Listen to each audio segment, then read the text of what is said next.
రెండు స్థలములలో దేవుడు స్పష్టంగా రాయించాడు. మత్తయి సువార్తలో చెప్పాడు, మార్కు సువార్తలో చెప్పాడు.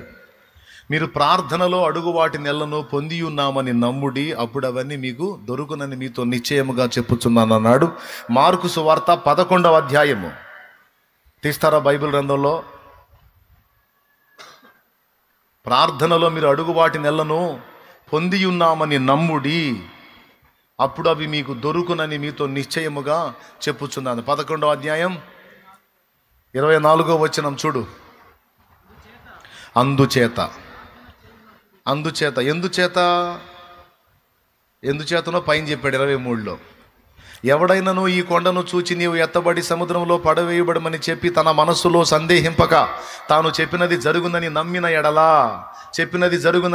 ఎడలా మనసులో సందేహింపక నమ్మిన ఎడలా చెప్పినది జరుగునని నమ్మిన ఎడలా వాడు చెప్పినది జరుగునని మీతో నిశ్చయముగా చెప్పుచున్నాను. అందుచేత ప్రార్థన చేయునప్పుడు మీరు అడుగుచున్న వాటి నెలను, ఏమండి, ఇవి అవి అన్న భేదం లేదు, అడుగుచున్న వాటి నెల్లని అన్నాడు. అడుగుచున్న వాటి నెల్లను పొంది ఉన్నామని నమ్ముడి, అప్పుడు అవి మీకు కలుగునని మీతో చెప్పుచున్నాను. నమ్మటం అంటే ఏంది? అప్పుడెప్పుడో ఇస్తాడులే అంటాం కాదు. ఇచ్చాడయా, ఎప్పుడో ఇచ్చేది కాదు, ఇచ్చినందుకు స్తోత్రం.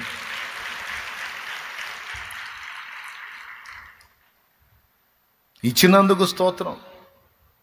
గుర్తుపెట్టుకోండి, ఒక్క మాట చెప్తున్నాను, గుర్తుపెట్టుకోండి.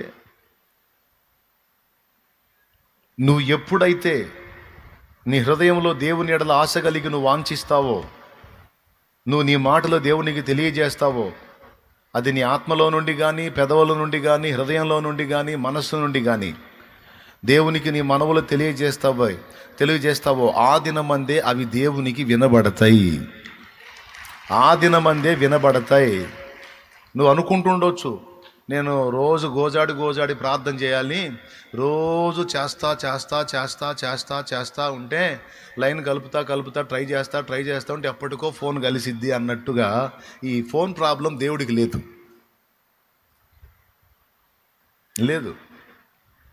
కావాలంటే చూడండి, దానియేలు గ్రంథము 10వ అధ్యాయం ఒక్కసారి చూడు.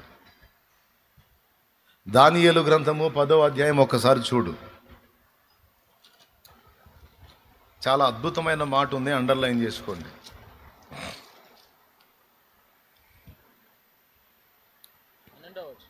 పన్నెండవ వచనం 4వ లైన్ చదువు నాయన. దేవుని ఎదుట నిన్ను తగ్గించుకొని ఆ మొదటి దినము మొదలుకొని నీవు చెప్పిన మాటలు వినబడినవి గనుక నీ మాటలను బట్టి నేను వచ్చి తిని. ఆ మాటను ఎప్పుడన్నా ఆలోచించారా? ఎంత స్పష్టంగా చెప్తున్నాడో చూడు.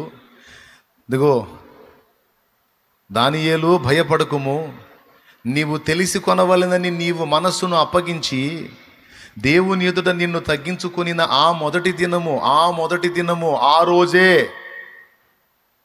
ఆన్ ది స్పాట్, ఆ రోజే, ఆ మొదటి దినం మొదలుకొని నువ్వు దేవునికి చెబుతూ వచ్చిన మాటలు వినబడినవి గనుక నీ మాటలను బట్టి నేను వచ్చి తిని అన్నాడు. 1 సంవత్సరం తర్వాత వినబడతాయా? 6 నెలల తర్వాత వినబడతాయా? రోజు అడుగుతా ఉంటే ఎప్పుడోసారి వినపడతాయా అని చెప్పాలి. అక్కడ నువ్వు ఎప్పుడైతే నీ మనస్సుని దేవునికి అప్పగించి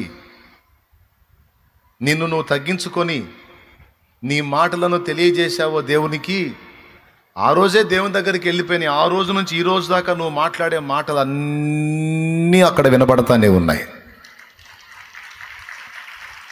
అక్కడ రిపేర్లు ఏం లేవండి. ఇక్కడ నువ్వు పెట్టిన మొర్ర, నువ్వు మూలుగులతో మొర్ర పెట్టినా అక్కడికి వెళ్ళిద్ది, నువ్వు ఆత్మలో మొర్ర పెట్టినా అక్కడికి వెళ్ళిద్ది, నువ్వు పరుండి ధ్యానించినా అక్కడికి వెళ్ళిపోద్ది, నువ్వు ఎలుగెత్తి స్తుతించినా అక్కడికి వెళ్ళిద్ది, నువ్వు మాటలతో మొర్ర పెట్టినా తక్షణమే అక్కడికి వెళ్ళిద్ది. ఇది నేను చెప్పానా? ఉందా? దేవునికి స్తోత్రం కలుగును గాక. హల్లెలూయా. కాబట్టి నీవు అడిగినవి అక్కడ వినబడినవి. ఓకే, నువ్వు అడిగావు, వినబడ్డాయి.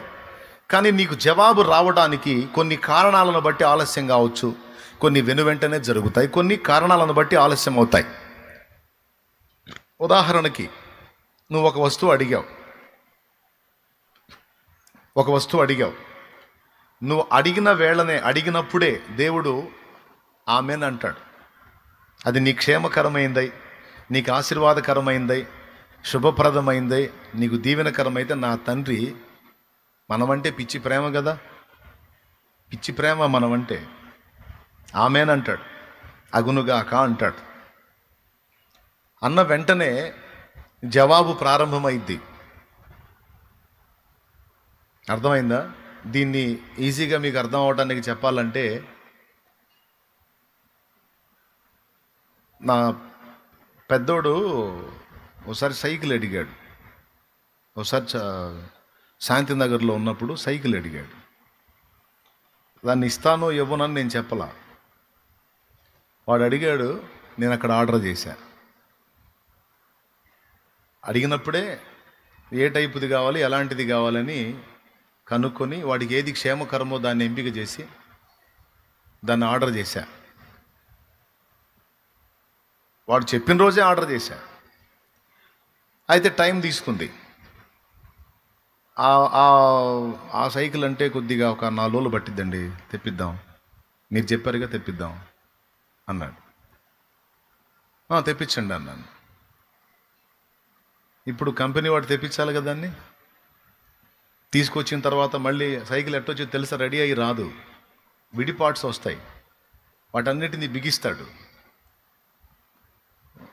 వెళ్ళి కలిస్తే వచ్చినాయండి, అయ్యో వచ్చినాయండి, మొత్తం బిగించి ఇవ్వాలి, రోజు పట్టిద్ది అన్నాడు. 5 రోజులు వీడు అడుగుతున్నాడు.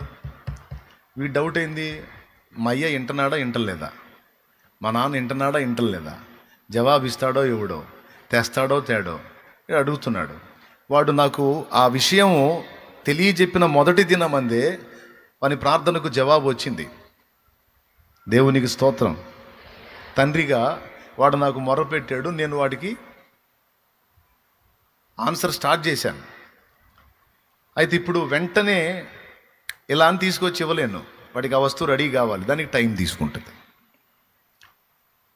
కొన్ని వెంటనే దొరుకుతాయి, రెడీగా ఉంటాయి, ఉన్న వాటిని అలాగ తీసుకొచ్చి ఇచ్చేస్తాం.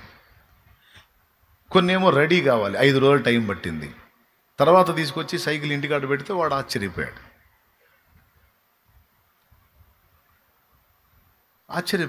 వచ్చింది జవాబు. అంటే దీన్ని మీరు ఎలా అర్థం చేసుకుంటారంటే, దేవునికి మనం మొర్ర పెట్టినప్పుడే, ఆయన చెవిటోడు కాదు. నువ్వు అయ్యా తండ్రి అని ఇక్కడ కన్నీరు గార్చి మొర్ర పెట్టినప్పుడే అక్కడికి వెళ్ళిపోతాయి. ఇప్పుడు ఇంకొకటి జోడించమని చెప్తున్నాను నేను. జస్ట్ మొర్ర పెట్టి వదిలేయొద్దు, నా మనవి విన్నందుకు నీకు కృతజ్ఞతలు, థ్యాంక్స్ తండ్రి, నీకు థ్యాంక్స్. ఎందుకంటే వింటాడు, జవాబు ఖచ్చితంగా ఇస్తాడు కాబట్టి ఆ నమ్మకం నీకుంటే ముందే థ్యాంక్స్ చెప్పేయమంటున్నాడు. చేసి చూపించారు వాళ్ళు, రిజల్ట్ కూడా చూపించారు. అయిన తర్వాత కాదు, నేను నీకు చెప్పా కదా, నీ దగ్గర వినపడింది కదా, ఆ మనవి విన్నందుకు నీకు స్తోత్రం. నువ్వు ఇప్పుడు ఇస్తావా, వారానికి ఇస్తావా, 10 రోజులకి ఇస్తావా అన్నది కాదు, నువ్వు ఇచ్చేది ఖాయం. నా ప్రార్థన నువ్వు విన్నది ఖాయం, నాకు నిశ్చయముగా జవాబు ఇచ్చుట ఖాయం. అది ఇచ్చినందుకు నీకు స్తోత్రం. స్తోత్రం అని మనం దేవుని మహిమపరచుట, విశ్వాసాన్ని వ్యక్తపరచుట. ఈ 3 కాదు, బోలెడన్ని నిరూపణలు ఉన్నాయి బైబిల్లో. 3 చూపించాను. మొట్టమొదట యేసు ప్రభు, రెండవది పౌలు శీలలు, మూడవది యెహోషాపాతు.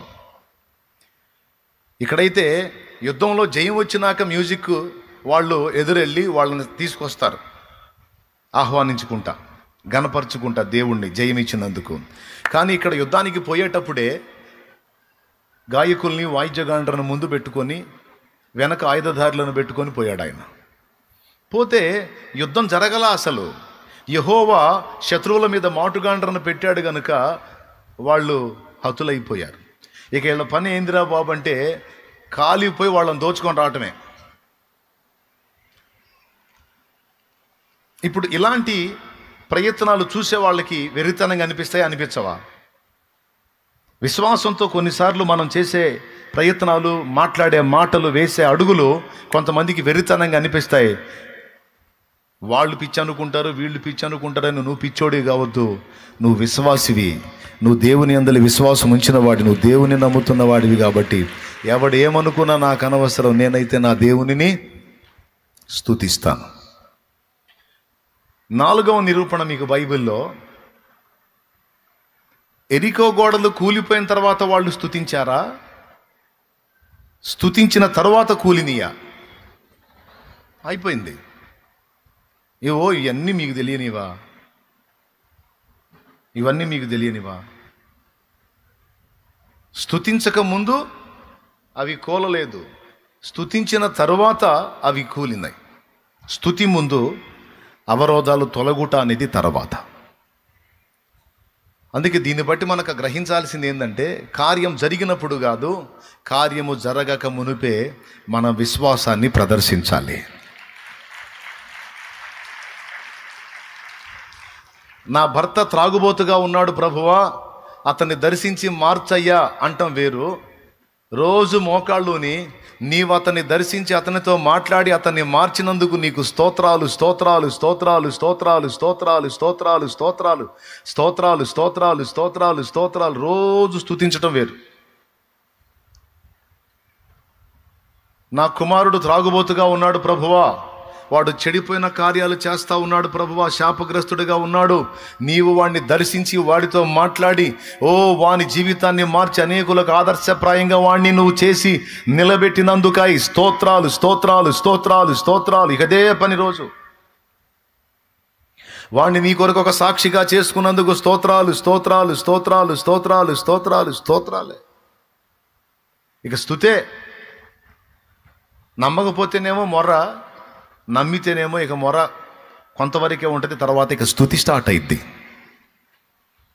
నా కుమార్తె నా ప్రభువా ఇదిగో ఇలాంటి పరిస్థితుల్లో ఉంది, ఆమెను దర్శించి నీవు రక్షిస్తున్నందుకై స్తోత్రములు, స్తోత్రములు, ఆమెతో మాట్లాడినందుకై వందనాలు, ఆమె జీవితాన్ని మార్చినందుకై స్తోత్రాలు, స్తోత్రాలు, స్తోత్రాలు. నా కుమార్తె అత్త ఇంటి వారు ఆమెను శోధిస్తూ ఉన్నారు, భర్త వేధిస్తూ ఉన్నాడు, నీ యందు విశ్వాసం ఉంచినందుకు ఆ బిడ్డని టార్చర్ చేస్తూ ఉన్నారు ప్రభువా, వాళ్ళని కూడా నీవు దర్శించి మారుస్తున్నందుకు, నా బిడ్డకి అవరోధాలు లేకుండా స్వేచ్ఛనిస్తున్నందుకై స్తోత్రం, స్తోత్రం, స్తోత్రం, నువ్వు చెయ్యి, నేను చెప్పినట్టు చెయ్యి. నువ్వు నేర్చుకోండి. ఇది గతంలో చెప్పే, మళ్ళీ ఒకసారి గుర్తు చేస్తున్నాను నేను. మీరు చేయండి, తర్వాత చూడండి. కానీ ఇన్ని విన్నా కూడా మళ్ళీ మోకాళ్ళు వేయగానే అడుక్కోవటం, లేచిపోవటం, 4 ముక్కలు అప్పచెప్పటం, లేచిపోవటం, ఇది కాదు. నేను చెప్పినట్టు చేయి. నువ్వు నీ ప్రాంతాన్ని దర్శించమని స్తోత్రాలు చెప్పు. నువ్వు ఏ విషయంలో సఫర్ అవుతున్నావు? ఇదిగో నా కుటుంబ సభ్యులు ఇదిగో మరణ పడక మీద పడి ఉన్నారు ప్రభువా, నా బిడ్డని నీవు లేపినందుకై స్తోత్రం, స్తోత్రం, స్వస్థపరిచినందుకై స్తోత్రం, స్తోత్రం, స్తోత్రం, బ్రతికించినందుకై స్తోత్రం, స్తోత్రం, బాగు చేసినందుకై స్తోత్రం, స్తోత్రం, సాక్షిగా నీ మందిరావరణలో నిలబెట్టి సాక్ష్యం ఇప్పించుకుంటున్నందుకై స్తోత్రం, స్తోత్రం, స్తోత్రం, స్తోత్రం, స్తోత్రం. ఎలుగైతే స్తోత్రాలు చెప్తాం రోజు. నీ విశ్వాసాన్ని బట్టి దేవుడు కదులుతాడు అక్కడ.